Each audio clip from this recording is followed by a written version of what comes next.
Last week in Parliament, Workers' Party MP Kenneth Tiong rattled the cage, so to speak. He called on the government to raise the allowance of second-year full-time national servicemen to $1,800.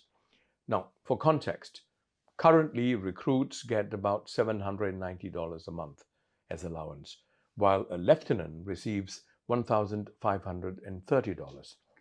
The opposition MP's argument is, and I quote, by their second year, full-time NSmen or national servicemen are fully trained and operationally deployed, manning posts, running day-to-day operations, performing similar tasks as regulars.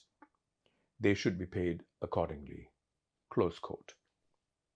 As a former NS man myself, frankly, I found this proposition somewhat troubling. For me and many of my friends who did national service, we simply saw it as doing our duty. Don't get me wrong. I'm not saying that what Kenneth Tiong is asking for is not valid. I'm sure it resonates with many, many NS men past and present. Clearly, parity and fairness are increasingly important. Several NS men and former NS men, like Jonathan T., are asking if the current allowance structure amounts to, quote, exploitation. He's even calling it a betrayal.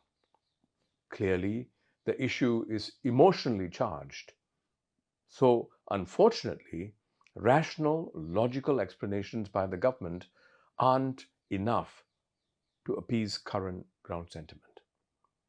The government highlighted facts to demonstrate its commitment to continually ensuring that NS allowance is fair and in keeping with the times. In the past decade alone, there have been 4 reviews.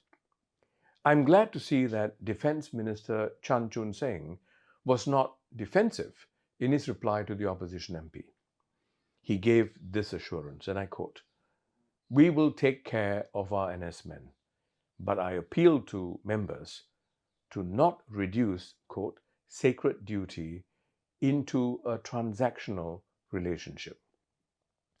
Now, knowing the minister, I'm certain he means what he says, that the government will not take national servicemen for granted. To me, this call for higher allowance is a symptom of larger issues that, as a society, I'm afraid we may not have addressed adequately. I don't think we talk enough about purpose. How much time do today's commanders spend with their troops, listening to them, their concerns? Do we share stories and experiences that imbue a clear sense of why we're doing national service? Do we answer questions, why are we spending $25 billion a year on defense? What's our threat? Who is our threat? Why does national service have to be for 2 years? This question has been asked again and again, when actually other developed countries, such as Sweden and Switzerland, were able to compress it to a year or even less. Why can't we be a lot more flexible with deferments for national servicemen who have made their mark in the arts, in sports, or even gained admission to highly prestigious programs? Inconvenient questions, yes, but necessary.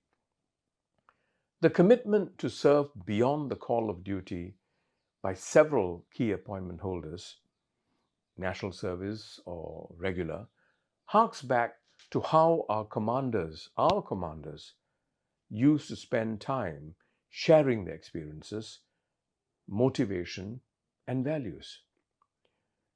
I recall how when I was a freshly minted officer, my commanding officer would sit down with us for hours every single day in the officers' mess.